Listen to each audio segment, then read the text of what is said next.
La sagesse est devenue un thème très répandu et très souvent repris dans les messages des prédicateurs. Et pas étonnant que cette sagesse devienne une convoitise par le désir de pouvoir et de puissance qu'elle procure. Pourtant, si vous manquez de sagesse, demandez-la à Dieu et elle vous sera donnée simplement et sans reproche. C'est ce que nous dit Jacques au chapitre 1, verset 5. La sagesse serait donc facilement accessible par n'importe quelle personne de foi. Elle est juste à distance d'une prière, si bien qu'après avoir demandé la sagesse, un croyant se sent, dès qu'une inspiration lui vient, rempli de clairvoyance et d'intelligence. Il lui semble alors que son idée, son projet vient tout droit du cœur de Dieu, et qu'il est en accord avec le sien. Il se dit que si son projet a pour but de se faire du bien à soi-même, mais aussi aux autres, et qu'il ne contredit pas les saintes écritures, c'est qu'il est digne de louange et qu'il mérite l'approbation fraternelle. Beaucoup pensent ainsi, je le sais, mais n'est-ce pas faire des raccourcis un peu rapides? L'apôtre Paul, au temps où il s'appelait Saul le pharisien, et qu'il persécutait les chrétiens, ne pensait-il pas lui aussi que son projet était louable et qu'il aidait la Judée à se débarrasser des faux juifs, eux qui méprisaient la loi et les traditions de leur père, ceux-là même qui avaient mis leur confiance dans un imposteur se faisant passer pour le Fils de Dieu? Saul se voyait sage dans ses prises de position, alors qu'il était aveuglé par sa religion et que son cœur n'avait jamais été brisé. Alors, s'il y a beaucoup de sages parmi les chrétiens, par conséquent, il devrait y avoir un nombre impressionnant d'églises ou d'assemblées dissidentes très inspirantes. On n'aurait pas, comme aujourd'hui, les grands de ce monde prenant des conseils chez les psychologues, chez les astrologues ou encore auprès de cabinets conseils, un peu comme le type McKinsey, entre parenthèses comme le gouvernement français le fait depuis plus de 10 ans, et qui a dépensé pour l'occasion près d'1 milliard d'euros en 2021 pour obtenir des conseils en stratégie, afin de gérer au mieux les conflits, la pandémie, ou encore obtenir des solutions face aux crises de tout ordre. Non, leurs conseils ne seraient que du vent, et tous iraient auprès des pasteurs, des prophètes, des docteurs de la foi. Ce sont eux qui récolteraient tous ces milliards d'euros, et le monde changerait de figure. Dans la Bible, nous avons des exemples probants de chefs d'État prenant leurs conseils auprès d'hommes et de femmes de foi. Nous avons Pharaon, dans le livre de la Genèse, au chapitre 41. Nous avons la reine de Saba, au premier livre des rois, au chapitre 4 et 10. Le roi de Perse Assuérus, livre d'Esther. Le roi de Babylone Nebuchadnezzar, dans les livres de Daniel. Pour Pharaon, c'est Joseph, fils de Jacob, qui fut choisi au lieu des grands magiciens et qui reçut l'anneau de commandement de la main même de Pharaon, car il interpréta son songe et lui donna la stratégie à suivre pour éviter la famine à venir. Et même Joseph permit que le pays d'Égypte soit un grenier à blé pour les autres nations. La reine de Saba, avec beaucoup d'autres rois, elle fit le voyage vers Israël pour s'entretenir avec le roi Salomon. Ils dépensaient tous une fortune pour recevoir ses avis et sa science des choses. Le roi de Perse Assuérus, il fut très bien conseillé par sa nouvelle femme, une juive, Esther. Esther fut prodigieusement inspirée pour amener une stratégie qui sauva tout le peuple juif, tout le peuple exilé, face au stratagème diabolique du vizir de l'Empire, Aman. Il eut bien sûr le roi Nebuchadnezzar, qui donna le commandement sur Babylone au prophète Daniel, lui-même exilé comme tous les Judéens à Babylone, car Daniel fut le seul à interpréter ses songes. La sagesse de Dieu se voit. Elle se voit et surtout, elle est remarquée par les non-croyants ou par ceux qui se confient dans d'autres dieux. Là où les chrétiens sont exilés, émigrés, persécutés, là où ils sont emprisonnés ou en état d'infériorité, il devrait y avoir une voix qui s'élève parmi eux. Une voix donnant des solutions à leurs dirigeants, à leurs tyrans, comme l'ont fait en leur temps Joseph, Esther ou Daniel. Or aujourd'hui, quel chef d'État prend conseil auprès d'un chrétien? Quel patron milliardaire s'entiche d'un croyant pour ses avis déterminants? Où se trouve l'homme de foi qui résout des problèmes graves au niveau d'une nation, alors que le monde est au bord du chaos? Il y a bien sûr des chefs religieux qui fréquentent de hauts personnages politiques. Mais c'est moins pour trouver des solutions aux problèmes du moment que pour trouver un soutien auprès de nouveaux électeurs. Ces relations ne sont-elles pas trop souvent organisées dans un but maléfique, celui de manipuler, d'influencer l'autre pour en tirer parti?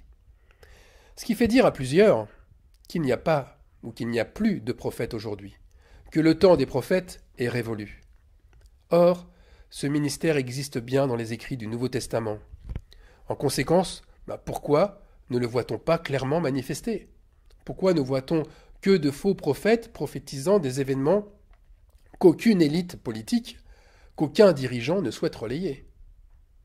Une preuve de plus pour réaffirmer que le jugement il a vraiment bien commencé par la maison de Dieu, qui n'est plus lumière, mais ténèbres. Une preuve de plus pour se rendre compte que la sagesse de l'Église est devenue comme celle du monde, empreinte de corruption et de faux compromis.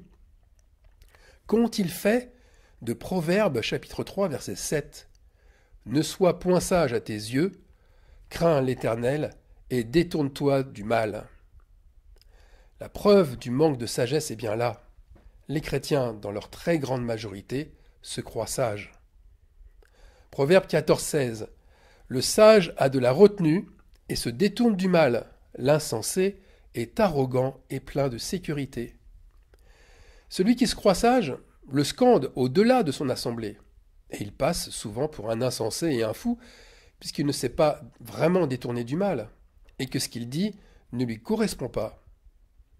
Est-ce un hasard si le message le plus écouté depuis des mois sur ma chaîne YouTube, c'est celui qui concerne le divorce? Il est daté du 18 janvier 2018. On y conteste un droit que l'on n'a pas, un droit qui n'appartient qu'au Saint-Esprit et qui est le seul légitime à séparer ce qui l'a uni. Alors Dieu, leur jette-t-il la pierre de la condamnation? Sont-ils tous définitivement perdus? Dieu a-t-il relégué sa sagesse aux oubliettes pour nous humains? La grâce de Dieu est heureusement différente de celle de l'homme. Dieu a prévu à un moment donné un revirement de situation. Et c'est le prophète Zacharie qui nous éclaire à ce sujet, au chapitre 8 à partir du verset 14. Car ainsi parle l'Éternel des armées. Comme j'ai eu la pensée de vous faire du mal, lorsque vos pères m'irritaient, dit l'Éternel des armées, et que je ne m'en suis point repenti, verset 15, ainsi je reviens en arrière, et j'ai résolu en ces jours de faire du bien à Jérusalem et à la maison de Juda. Entre parenthèses, donc, de faire du bien à sa maison, aux croyants en général. Je continue. Ne craignez pas, verset 16, voici ce que vous devez faire. Dites la vérité, chacun à son prochain. Jugez dans vos portes selon la vérité et en vue de la paix. Verset 17. Que nul en son cœur ne pense le mal contre son prochain, et n'aimez pas le faux serment, car ce sont là toutes choses que je hais, dit l'Éternel. Alors cette grâce commence à partir d'un cœur nouveau. Elle commence à partir d'un vrai repentir. Un repentir manifesté par des actes d'amour vrais et authentiques. Et non, ce n'est pas à partir d'un événement spectaculaire, à partir d'un enlèvement, d'une disparition soudaine de plusieurs milliers, voire de plusieurs millions de personnes que la grâce de Dieu a prévu de se manifester. La Bible dans son ensemble évoque un nouvel âge, un âge où la sagesse de Dieu régnera. Cet âge ne se fera pas avec une terre complètement mise à neuf. La lumière paraîtra dans les ténèbres. On va lire pour ça Ésaïe, chapitre 60, versets 1 à 3. Voici les ténèbres couvrent la terre, et l'obscurité les peuples. Vous voyez, ça c'est un temps qui est identique au nôtre. Mais sur toi l'Éternel se lève, sur toi sa gloire apparaît. Verset 3. Des nations marchent à ta lumière, et des rois à la clarté de tes rayons. Ici on remarque que ta sagesse, ta lumière est reconnue par des personnes de grande renommée qui marchent, qui écoutent et qui pratiquent tes conseils. Verset 4. Porte tes yeux alentour et regarde. Tous, ils s'assemblent, ils viennent vers toi. Tes fils arrivent de loin et tes filles sont portées sur les bras. Verset 5. Tu tressailleras alors et tu te réjouiras, et ton cœur bondira et se dilatera, quand les richesses de la mer se tourneront vers toi, quand les trésors des nations viendront à toi. Le psaume 72, verset 7, nous révèle le même âge avec les mêmes caractéristiques. En ces jours, le juste fleurira, et la paix sera grande jusqu'à ce qu'il n'y ait plus de lune. Il dominera d'une mer à l'autre et du fleuve aux extrémités de la terre. Devant lui, les habitants du désert fléchiront le genou, et ses ennemis lécheront la poussière. Les rois de Tarsis et des îles paieront des tributs. Je m'arrête un instant pour dire qu'ici, ce sont les grands commerciaux, ceux qui ont acquis leur souveraineté, donc les rois de Tarsis, par l'enrichissement. C'est aujourd'hui les mieux placés au CAC 40, et ils verseront des sommes importantes. Alors je continue. Il y a aussi les rois de Séba et de Saba qui offriront des présents. Et ici, ce sont les gouverneurs des pays riches. On continue avec Ésaïe, chapitre 55, verset 5. « Voici, tu appelleras des nations que tu ne connais pas, et les nations qui ne te connaissent pas accourront vers toi, à cause de l'Éternel ton Dieu, du Saint d'Israël qui te glorifie. » Là encore, c'est l'esprit de sagesse en toi, cet esprit divin qui amènera une sagesse reconnue et recherchée. Enfin, finissons par le dernier livre de la Bible, l'Apocalypse. Et là, c'est Apocalypse chapitre 21, verset 23.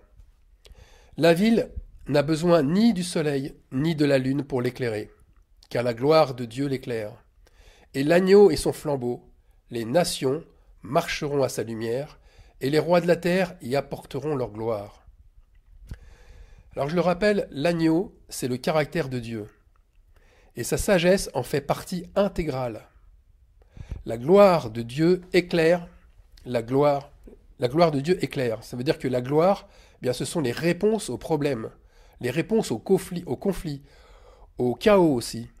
Cette gloire, elle n'est en tout cas sûrement pas un être divin, surnaturel, qui descend du ciel, une image de Jésus superstar. Cet être existait, bien évidemment, sur terre, mais il n'était pas encore prêt. Une fois préparé, c'est là que cet être reçoit la gloire de Dieu, lorsque de sa bouche sort sa sagesse infiniment variée. Rappelons-nous par quelles épreuves terribles Joseph dut passer avant d'être prêt à être le bras de commandement de Pharaon. Lorsque l'Esprit Saint s'exprime dans des êtres humains régénérés, et entre parenthèses, dans le texte, ces êtres sont matérialisés par la ville, cette ville qui n'a plus besoin de soleil ni de lune pour être éclairée, parce qu'elle s'éclaire de l'intérieur. Eh bien, ces citadins sont la gloire de Dieu, puisqu'ils attireront à eux la gloire des nations, les chefs et leurs richesses matérielles. Alors bien sûr, la question qui brûle les lèvres, elle est: dans combien de temps vivrons-nous cet âge de sagesse? Christ revient, et il revient en agneau avec sa sagesse. Ce qui est sûr, c'est que nul ne connaît ni le jour ni l'heure de son retour. La sagesse du moment, elle consiste bien à se préparer, et non à chercher les signes du retour du Seigneur. Avant, ce que dit Ésaïe, avant que les nations marchent à ta lumière, avant que les rois deviennent tes serviteurs, qu'ils soient tes nourriciers et qu'ils ferment leur bouche, sois attentif au commandement du Seigneur. Ésaïe nous dit: sors de Babylone, c'est-à-dire de toute cette sagesse hérétique, cruelle et dominatrice, et fuis du milieu des Chaldéens, c'est-à-dire fuis les passions de ce monde. Amen.